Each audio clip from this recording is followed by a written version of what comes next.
دوسرا پہلو بتا رہا ہوں. ایک طرف قرآن کہہ رہا ہے کہ یہ مکھی پیدا نہیں کر سکتے، تو وہ کون ہے؟ بولیے، بت.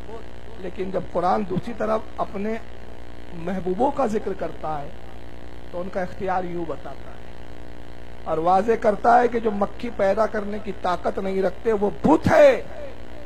لیکن میرے محبوب جو ہوتے ہیں ان کا عالم یہ ہے کہ پارہ نمبر 3 سورہ آل عمران آیت 150 میں اللہ عیسیٰ کا مقام بتاتا ہے جو نبی کے غلام ہیں.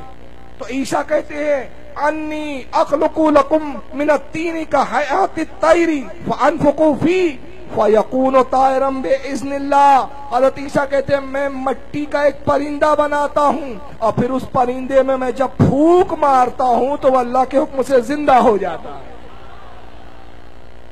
بت تو وہ ہے جو مکھی نہیں پیدا کر سکتے، لیکن عیسیٰ مسیح پھونک مارے پرندے پیدا کر دے. مکھی بھی اڑتی ہے اور پرندہ بھی اڑتا ہے. بتوں کی عاجزی یہ کہ اتنی سی مکھی بھی نہ پیدا کر سکے، اور نبی کا اختیار یہ کہ اتنا بڑا پرندہ پیدا کر دے. اور یہاں حضرت عیسیٰ کے لیے لفظ کیا آیا؟ انی اخلقو، خلق سے بنا ہے، میں پیدا کرتا ہوں.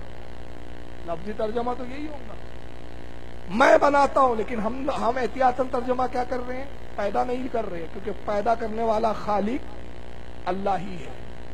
لیکن اللہ کے اختیار سے یہ بنا رہے ہیں. تو میں بناتا ہوں.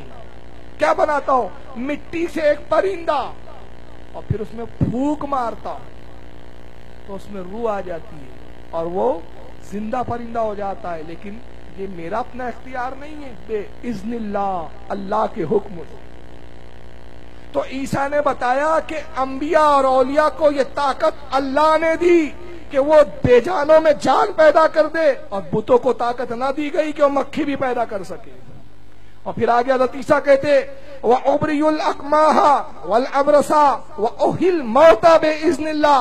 اور میں مادر ذات کوڑیوں کو اچھا کرتا ہوں، میں مادر ذات اندھوں کو بینائی دیتا ہوں، اور میں مردوں کو زندہ کرتا ہوں. وَأُحْيِي الْمَوْتَى، میں مردے جلا دیتا ہوں. اور یہ لا رہا ہے شہباز کو لا لو، یہ لا لو، فلانے بزرگ کو لا لو، ہم کو لا لو. میں کہیں نہیں پیدا کر سکتی. عیسیٰ کر رہے ہیں میں تو مردے جلا دیتا ہوں، مگر کیسے؟ بے اذن اللہ، اللہ کے حکم سے. اور آگے کیا کہتے عیسیٰ مسیح؟ وَأُنَبِّئُكُمْ بِمَا تَقُولُونَ وَمَا تَدَّخِرُونَ فِي بُيُوتِكُمْ. اور جو کچھ تم کھاتے ہو اور جو کچھ تم چھپا کے رکھتے ہو اس کی بھی میں خبر دیتا ہوں، وہ بھی میں جانتا ہوں. اب آئیے اللہ بھی یہاں بندوں سے مخاطب ہوا. پہلے کہا تھا اس آیت میں کیا؟ اس آیت میں کہا تھا یا ایھا الناس، اے لوگو.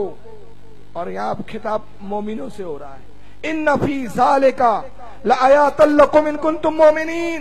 تو اس پر تم ایمان لاؤ، ان آیتوں پر یقین رکھو اگر تم مومن ہو. تو قرآن کہتا ہے مومن وہ ہے جو انبیاء اور اولیاء کے معجزوں کو مانے گا، ان کے اختیار کو قبول کرے گا. اور کافر وہ ہے جو بتوں کا اختیار مانے گا، مومنوں کا اختیار اور ولیوں کا اختیار کا انکار کرے گا. تو بات سمجھ میں آ گئی کہ انہوں نے اختیار اولیاء کا تو انکار کر دیا اور بتوں کی آیت اولیاء پہ فٹ کر دیا. آواز کیوں کم کر دی بھائی مائک کی؟ آپ نے وقت ہو گیا ہے کیا؟ وقت ہو گیا تو بتا دیجئے، مجھے ختم کر دوں گا.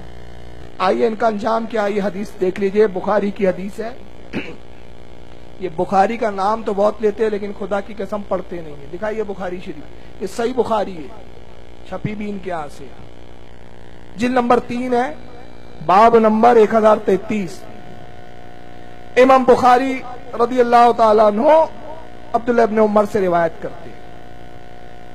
وقال ابن عمر، حضرت عبداللہ ابن عمر سے ہے، یرحم شرار خلق اللہ.